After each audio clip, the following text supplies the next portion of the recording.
Hi, welcome to The Pursuit of Truth. It is the 17th of October 2018. I was watching a film. It's produced by Netflix. It's a Paul Greengrass film. He usually makes very slow, boring films. I remember there was one film, I don't even know the name of it. I couldn't even finish watching it. It was so slow. Anyway, this is actually a pretty good movie. It's slow in pace. It's called 22nd of July. It's about the attacks or so-called attacks in 2011 by Anders Breivik in Norway. It's the one where he blows up part of the president's building, and then he travels to an island where these kids, I think they're from Labour Party, they're like on one of these excursion things on an island, and he spent over an hour killing them. So I watched that, and there were some things I noticed that obviously I'd already listened to. I knew about the event when it was on the news, and I'd already listened to Ollie Dammegard's analysis of it, which is on YouTube. It's something about, I think it's called, well, if you search for Ollie Dammegard Norway, it'll come up. I think it's When Terror Struck Norway is his presentation. It includes other things as well. So yeah, I noticed there were a few things that struck me about it. That the fact that the actual attack, it takes a very short amount of the movie. It's a 2-hour movie, but most of the movie's about the court case and one of the injured boys' recovery. So yeah, it makes it look like the police got there really quickly, which of course in reality they didn't.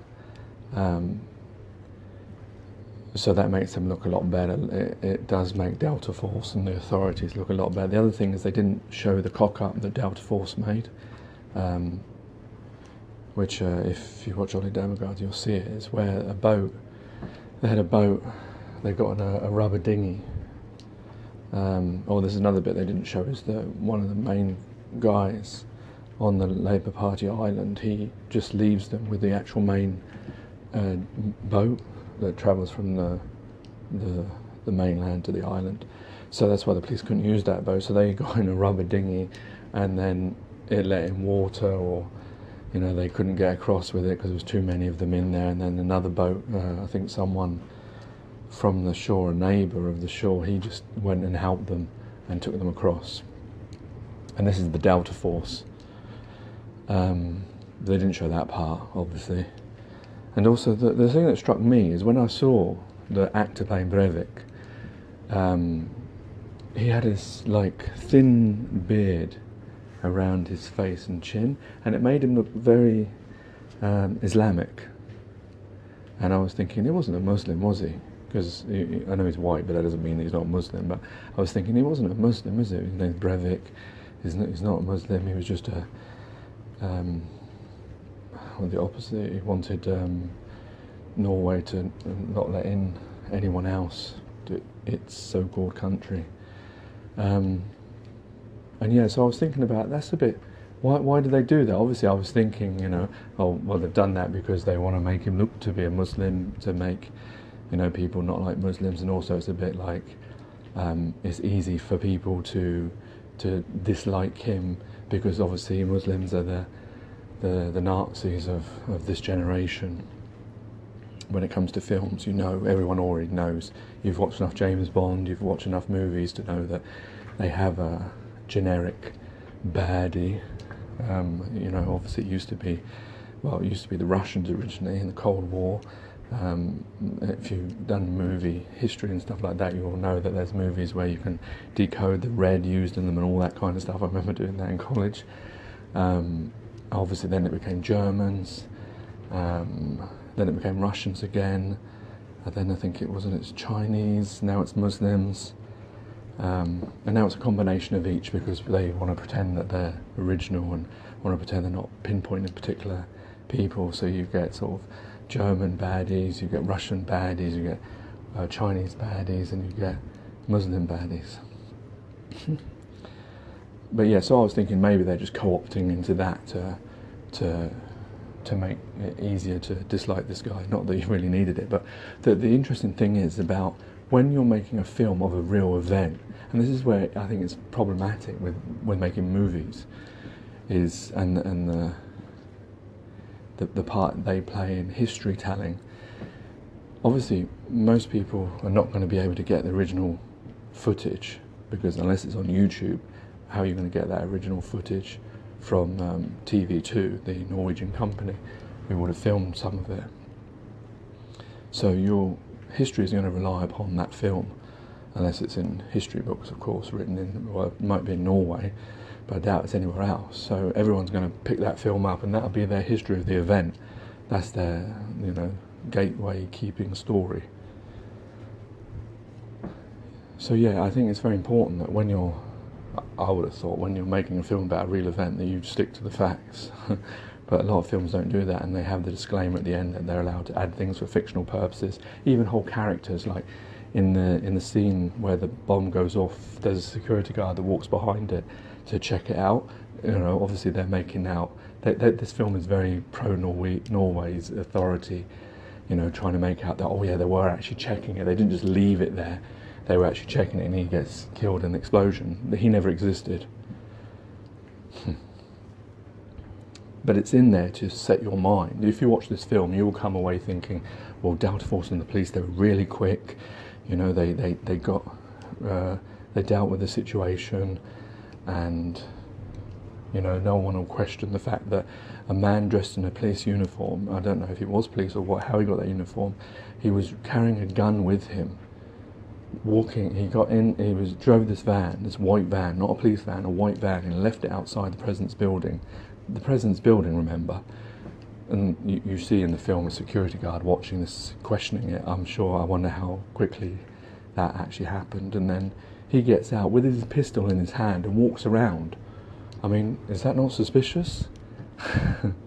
Just because, maybe it's because of the appeal to authority, because they saw him with a police uniform, they thought, oh, that's okay then, because you're a policeman, you can walk around with your pistol in your hand, walking around, that's perfectly normal. But obviously, a policeman, his pistol should be holstered. Sound like a cowboy now. So yeah, but it's interesting also, I watched Ollie Dammegard's When Terror Struck Norway again, and it's interesting how I watched that before I got into Flat Earth, and it's interesting how now I'm a lot more studious about his assertions. I think he does bring up a lot of things, but there's a lot of it that I can now see that, well, it's not enough to say, if you're that way inclined, you can easily say, yeah, that's because of that, that's because of this. Like the Delta Force and the rubber bout and the rubber dinghy, did they purposely make themselves look stupid? Did they purposely take time so that this man could do more killing? Because he'd given himself up, apparently. He phoned the police, although he didn't get to the chief of police, but he phoned police surrendering. And Ollie Dammegard claims that he said, although he had a recording of the first part but not this part, where he claimed that he said that, can I be taken now? I'm finished, as it were, as if it was a mission, which I don't know, there's no recording of that, so unless he just didn't play it in his presentation, but that would be an important part to play, because that seems very suspicious. So I don't even know what I was saying now. I was saying something really important, I think.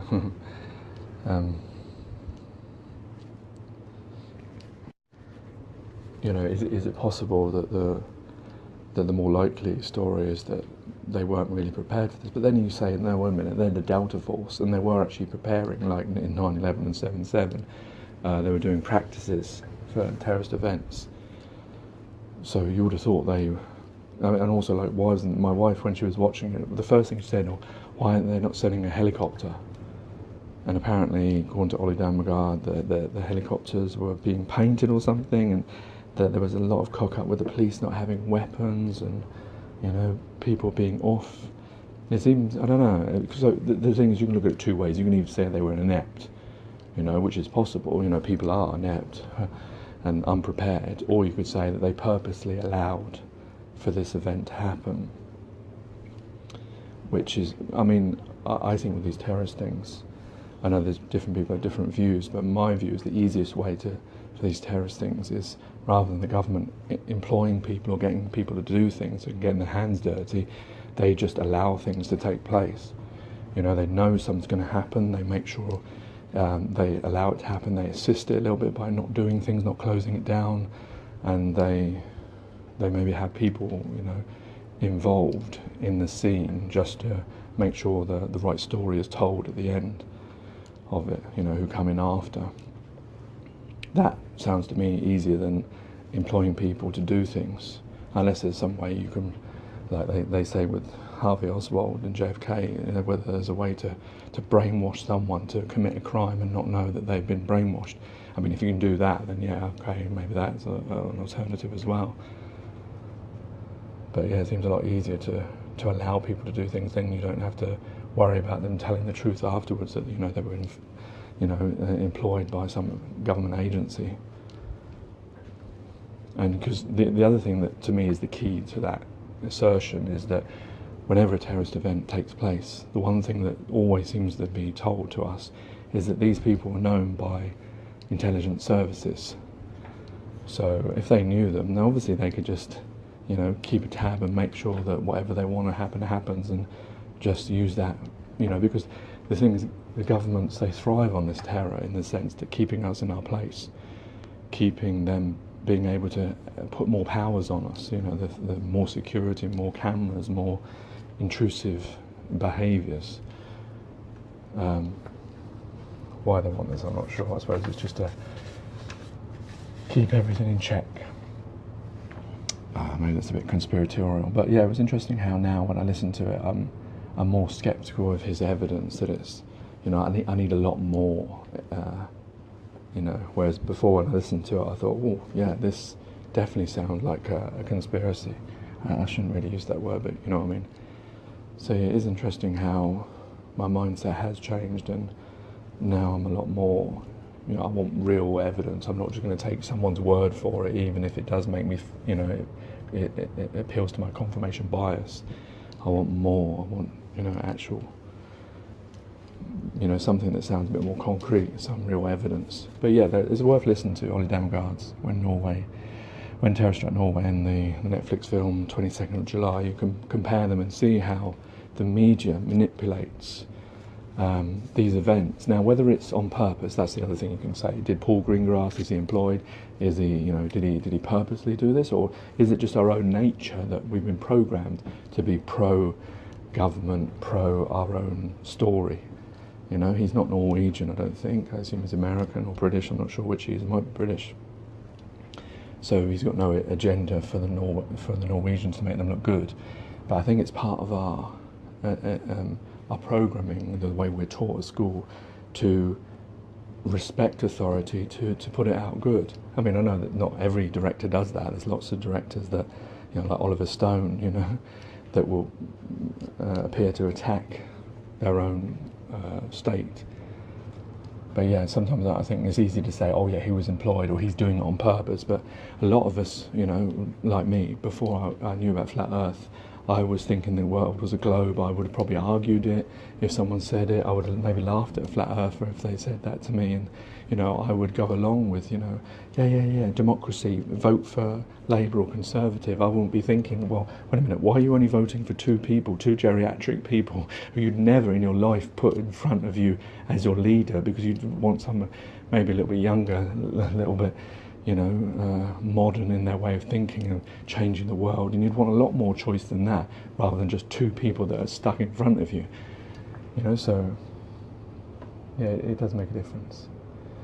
Anyway, waffled on for long enough. Take care, take it easy, God bless and peace.